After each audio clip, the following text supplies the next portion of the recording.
Hello students, I am Avinash Swarnkar from KV number 1 Chhindwara. Today I am going to start chapter 2, that is constitutional design. In this chapter we will learn about the meaning and definition of constitution, importance, problems and path of constitution, constituent assembly, guiding values, philosophy and institutional design. Our first question starts with constitution.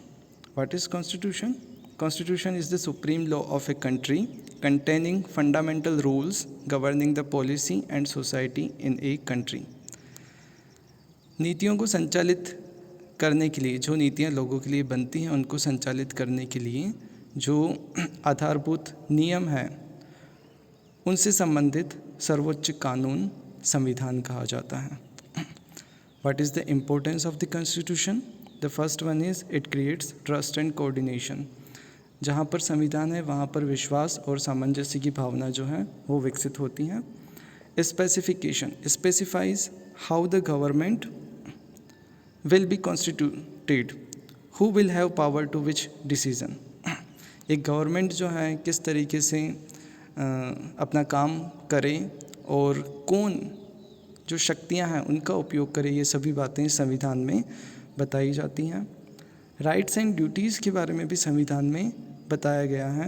Limits the power of government and tell the rights of citizens. यह जो सरकार की शक्तियां हैं उन्हें सीमित करने का काम करता है. ऐसा नहीं है कि वो अनियंत्रित हो जाए सरकार और अपने मन चाहे निर्णय जो हैं वो लेने लगे. शक्तियों को नियंत्रित करने का काम संविधान करता है और नागरिकों के अधिकारों की बात जो है वो भी संविधान में बताई जाती हैं. गुड सोसाइटी, अब जहाँ कॉन्स्टिट्यूशन है वहाँ पर एक अच्छा समाज विकसित होने के पूरे चांस होते हैं. Expressing the aspiration of the people about creating good society. Expressing the aspiration, जो भी अच्छा समाज है जिसमें सभी के अधिकारों की बात की जाए, सभी के कर्तव्यों की बात की जाए, इस तरीके के समाज को विकसित करने में संविधान जो है वो अपनी महत्वपूर्ण भूमिका जो है वो निभाता है. इसलिए कॉन्स्टिट्यूशन की इम्पोर्टेंस हमारे लिए बढ़ जाती है.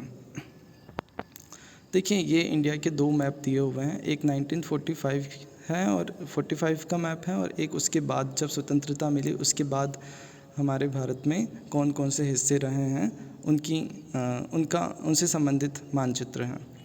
तो जो फर्स्ट मैप है उसमें दिखाया गया है कि इंडिया बहुत ही बड़े क्षेत्र पर फैला हुआ है, बहुत ही विस्तृत है. और उसके बाद 1947 में क्या हो जाता है, पार्टीशन हो जाता है और इंडिया जो है वो क्या हो जाता है, डिवाइड हो जाता है.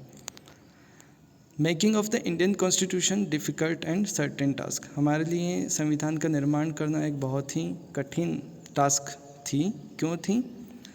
Different problems faced while making Indian Constitution. The first one is India was huge and diverse country. Bharat क्या था, एक बहुत ही विस्तृत, 1945 के मैप में हमने देखा कि एक बहुत ही विस्तृत और विविधता वाला देश जो है वो था. The country was divided on basis of religious differences. Bharat जो है उसमें बहुत सारे रिलीजियस ग्रुप थे, सारे धर्मों के लोग रहते थे. तो यहाँ पर जो है वो कंट्री डिवाइडेड थी धार्मिक आधार पर.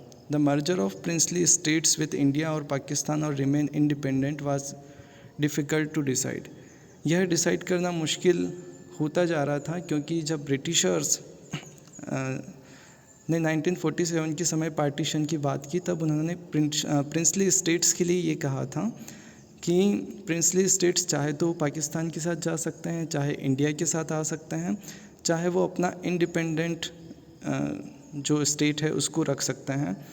तो उनको अपने साथ में लेकर के आना एक बहुत बड़ी टास्क हुआ करती थी. The future of the country was seen not much secure to make constitution.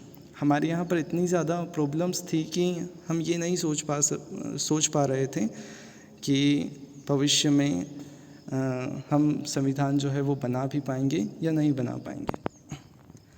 लेकिन हमारे जो लीडर्स थे उन्होंने कुछ प्रयास किए और ये प्रयासों की शुरुआत हम लोग देखें तो 1928 से हो जाती हैं. इन 1928 drafted constitution for India by Motilal Nehru and 8 other Congress leaders. 1928 में संविधान का प्रारूप जो है भारत के लिए, वो मोतीलाल नेहरू, जो कि जवाहरलाल नेहरू के पिता थे, उन्होंने बनाया अपने 8 कांग्रेस लीडर्स के साथ मिल करके। इन 1931 resolution at Karachi on how independent India's constitution should look like with the following features। अब 1931 में एक रिजोल्यूशन पास किया गया कराची में, और ये बताया गया है कि हमारा जो कॉन्स्टिट्यूशन होगा आज़ाद भारत का, वो कैसा रहेगा। तो उनमें मुख्य जो फीचर्स थे उनमें फ़र्स्ट है यूनिवर्सल एडल्ट फ्रेंचाइजीज, यानी कि वयस्क मताधिकार उसमें होगा। The right to freedom and equality, सभी को स्वतंत्रता और समानता का अधिकार दिया जाएगा। And to protecting the right of minorities, और जितने भी अल्पसंख्यक समूह हैं उनके अधिकारों की बात जो है वो इसमें की जाएगी। Many educated Indians were familiarized with the political and legislative institution during the colonial rule। अब हमारे भारत में बहुत सारे ऐसे इंडियंस भी थे जिन्होंने विदेशों में रह करके उच्च शिक्षा अर्जित की थी, और वो फेमिलियर थे, जो भी इंस्टीट्यूशन वर्क करते हैं पॉलिटिकल और लेजिस्लेटिव इंस्टीट्यूशन, उनके वर्क से फेमिलियर हुआ करते थे।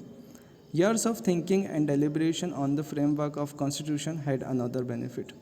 बहुत सारे वर्षों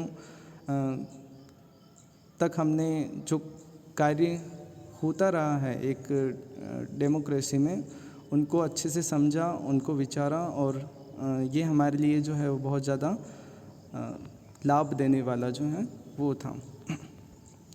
Many of the leaders were inspired by the ideals of the French Revolution। हमारे यहाँ पर बहुत सारे लीडर्स थे जो किससे इंस्पायर थे, फ्रांसीसी क्रांति के आदर्शों से इंस्पायर थे। The socialist revolution in Russia, जो रूस में समाजवादी आंदोलन हुआ था उससे प्रभावित थे। The practice of parliamentary democracy of Britain, जो संसदात्मक लोकतंत्र था, कहाँ पर, इंग्लैंड में, उससे प्रभावित थे। The bill of rights in US, जो यूनाइटेड स्टेट्स में नागरिक अधिकार कानून से संबंधित बिल था, उसने जो है हमारे लीडर्स को बहुत ज़्यादा प्रभावित किया। तो इन सब चीज़ों की वजह से क्या होता है, हमें इस बात का कॉन्फिडेंस आया कि हम संविधान बना सकते हैं, और 1946 में एक कॉन्स्टिट्यूएंट असेंबली जो है वो फॉर्म होती है। कब होती है, 1946 में एक कॉन्स्टिट्यूएंट असेंबली जो है वो बनती है। The drafting of the constitution was done by the assembly of elected representatives, 299 members called the constituent assembly, keeping the following points in mind. अब संविधान का प्रारूप बनाने के लिए एक इलेक्टेड रिप्रेजेंटेटिव्स, निर्वाचित जनप्रतिनिधियों से 299 सदस्यों की एक समिति जो है, एक असेंबली जो है, एक सभा जो है वो बनाई गई, और उसने मुख्य रूप से इन बातों का ध्यान रखा। सबसे पहला यूनिवर्सल एडल्ट फ्रेंचाइज, वयस्क मताधिकार पर ध्यान दिया। राइट ऑफ फ्रीडम, स्वतंत्रता के अधिकार की बात पर मुख्य रूप से ध्यान दिया।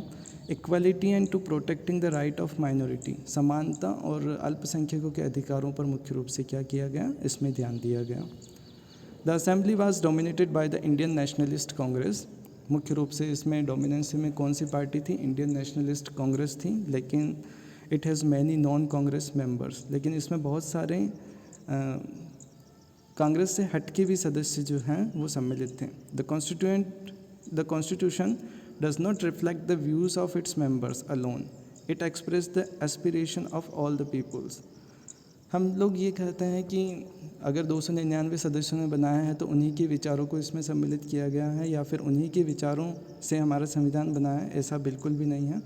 इसमें हमारे देश के सभी लोगों की एस्पिरेशन जो हैं वो सम्मिलित की गई, और वो सभी बातें जो हैं इसमें सम्मिलित हैं। अब ये जो कॉन्स्टिट्यूशनल असेंबली जो है वो कैसे बनती है और किस तरीके से संविधान निर्माण होता है और क्या प्रक्रिया होती है उसको हम समझ लें। Election to the constituent assembly were held in July 1946। जुलाई 1946 में कॉन्स्टिट्यूएंट असेंबली के लिए क्या होते हैं, इलेक्शन होते हैं, and its first meeting in December 1946, और दिसंबर 1946 में इसकी पहली सभा जो है वो आयोजित की जाती है। Afterward the country was divided into India and Pakistan. 1947 में हम देखते हैं कि इंडिया जो है वो क्या हो जाता है, डिवाइड हो जाता है दो भागों में। पहला है इंडिया और दूसरा हिस्सा हो जाता है Pakistan. The constituent assembly that wrote the Indian constitution had 299 members. अब जो पहले 1946 में कॉन्स्टिट्यूशनल असेंबली बनी थी वो इंडिया और पाकिस्तान दोनों हिस्सों के लिए संविधान बनाने वाली थी, लेकिन जब पाकिस्तान अलग हुआ तो हमारे जो भारतीय क्षेत्र हैं उसके लिए संविधान बनाने वाली जो समिति थी उसमें 299 मेंबर्स जो हैं वो रहे। A drafting committee chaired by doctor B.R. Ambedkar prepared a draft constitution for discussion. एक प्रारूप समिति बनाई गई जिसकी अध्यक्षता डॉक्टर भीमराव अंबेडकर ने की और उन्होंने विचार विमर्श के लिए एक ड्राफ्ट, एक प्रारूप संविधान जो है वो तैयार किया। It was discussed close by close through several rounds of discussions. बहुत सारे हर एक बिंदु पर जो है चर्चा की गई, विचार विमर्श किया गया। The assembly adopted the constitution on 26 नवंबर 1949। 26 नवंबर 1949 को जो असेंबली है, संविधान सभा है, उसने संविधान को स्वीकार किया और 26 जनवरी 1950 को इसे संपूर्ण देश पर क्या कर दिया गया, लागू कर दिया गया।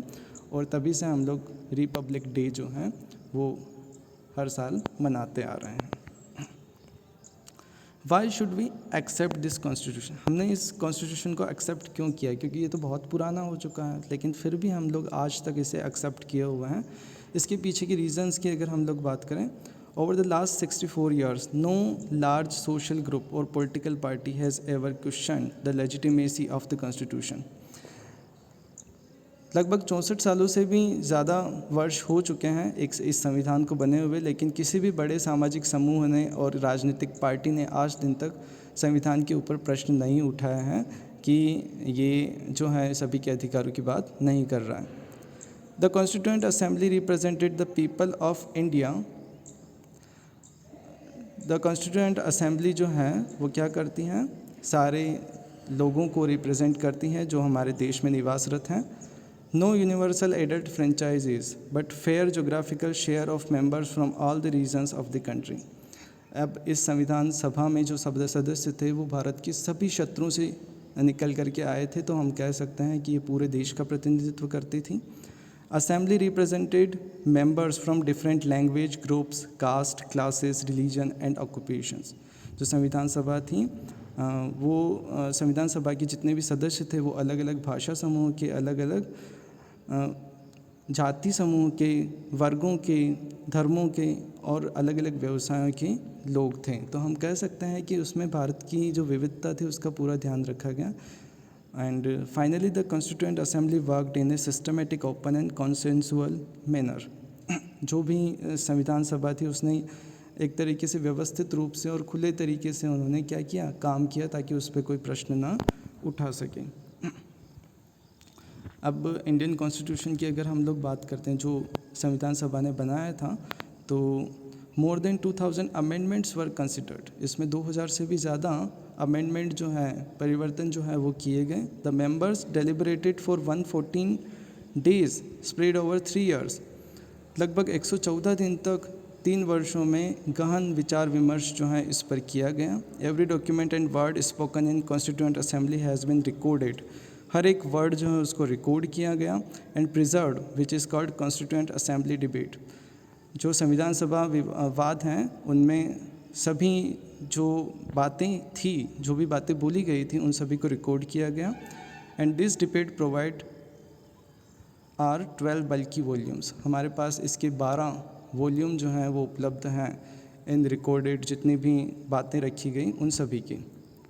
तो हम कह सकते हैं कि किस तरीके से एक संविधान जो है बहुत लंबी प्रक्रिया के परिणाम स्वरूप हमारे सामने जो है वो आता है। कुछ इंपॉर्टेंट क्वेश्चंस हैं जो इससे जुड़े हुए हैं। First one is what do you mean by constitution? संविधान से आप क्या समझते हैं? And what were the steps involved in the framing of the Indian constitution? ऐसी कौन कौन सी स्टेप्स हैं जो संविधान के निर्माण में अपनाई गई थी, उन सभी स्टेप्स के बारे में आपको लिखना है। आप सभी इन दोनों क्वेश्चंस को तो करेंगे ही, लेकिन साथ में अपने नोट्स भी तैयार करते जाइए, ताकि जब आपके एग्ज़ाम्स नज़दीक आए तब आपको पूरा चैप्टर जो है वो फिर से स्टडी ना करना पड़े और अच्छे से आप जो हैं चैप्टर तैयार कर पाएँ। Okay, thank you.